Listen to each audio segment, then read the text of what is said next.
Saat sang ibu pergi, anak perempuan itu diam-diam menggendong adik laki-lakinya ke tepi kolam.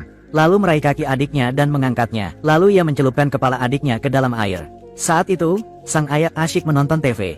Sama sekali tidak menyadari bahwa putranya dalam bahaya. Seiring berlalunya waktu, bayi itu perlahan berhenti meronta. Saat itu, sang ibu baru saja menyelesaikan pekerjaan rumah dan keluar dari dapur. Ia melihat pemandangan di tepi kolam. Ia benar-benar tercengang. Ia segera bergegas untuk menggendong bayi itu. Lalu ia berulang kali menepuk punggung bayi itu. Untungnya, setelah beberapa saat pertolongan pertama darurat, bayi itu akhirnya menangis. Melihat hal itu, kedua saudari itu berniat untuk menjelaskan. Tanpa diduga, sang ibu marah dan menamparkan mereka masing-masing.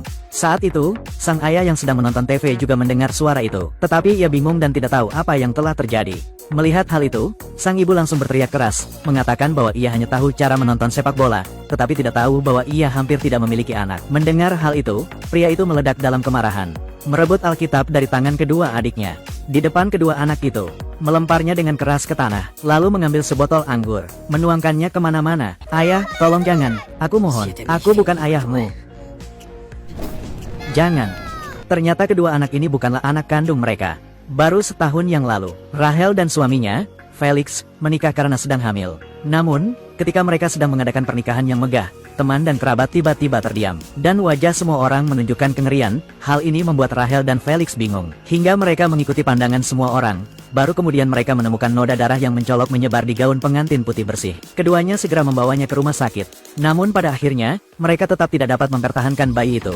Yang membuatnya semakin putus asa adalah dokter memberitahu Rahel, karena keguguran telah menyebabkan kerusakan serius pada tubuhnya. Kemungkinan besar ia tidak akan bisa hamil lagi.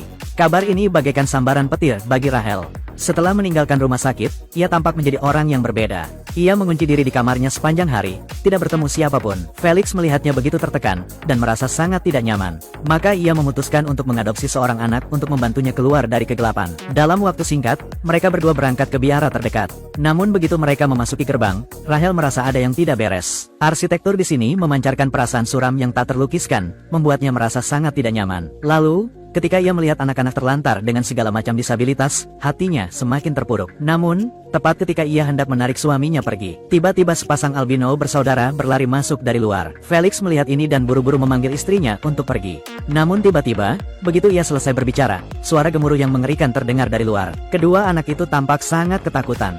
Mereka segera berlari ke pelukan Rahel. "Kumohon jangan pergi.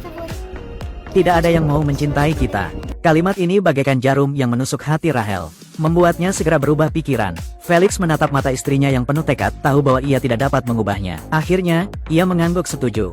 Tanpa diduga, begitu mereka tiba di rumah, anjing itu, yang selalu patuh, menjadi luar biasa galak, menggonggong tanpa henti kepada kedua saudara yang baru tiba itu, seolah-olah telah melihat sesuatu yang mengerikan. Namun, pasangan itu tidak terlalu mempermasalahkannya, hanya berpikir bahwa anjing itu tidak terbiasa dengan anggota baru itu. Setelah mengurus anak-anak, mereka mulai menyiapkan makan malam. Tanpa diduga, mereka hampir jatuh ke jurang tanpa jalan keluar. Sebagai ucapan terima kasih kepada pasangan itu karena telah mengadopsi mereka, kedua bersaudara itu menyiapkan hadiah yang penuh perhatian. Sang suami menerima mahkota yang ditenun dari ranting-ranting pohon, yang dapat membantunya menghindari segala bencana. Rahel menerima kalung, yang dapat melindunginya dari kejahatan.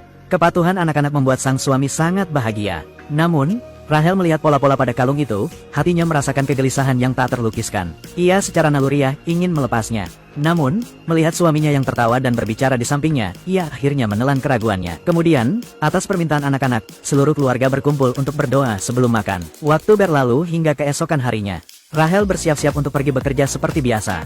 Namun, ia mendapati bahwa setiap kusen pintu rumahnya dipaku dengan salib. Mengira anak-anak baru saja pulang dari biara, ia tidak terlalu memikirkannya. Malam itu, ia bersemangat bermain perang bantal dengan kedua saudara laki-lakinya. Namun, sementara mereka bertiga bermain dengan riang, kedua saudara laki-laki itu tiba-tiba menekan kepalanya dengan bantal, dan bergumam bahwa ia sedang berbicara dengan Tuhan. Untungnya, Felix ada di lantai bawah dan mendengar suara itu lalu berlari ke atas. Berkat itu, lelucon ini terhenti. Setelah semua orang tenang, Felix dengan tegas meminta kedua saudara laki-laki itu untuk meminta maaf kepada ibu mereka. Namun, begitu mereka memasuki ruangan, anjing itu menggonggong dengan liar seolah-olah melihat hantu. Melihat ini, Rahel buru-buru pergi untuk menghibur anjing peliharaannya. Tanpa diduga, anjing yang biasanya lembut itu menggigitnya dengan keras. Meskipun pasangan itu tidak memarahi anjing itu, tetapi mereka tidak tahu bahwa kedua saudara laki-laki yang berdiri bersebelahan itu memiliki niat membunuh.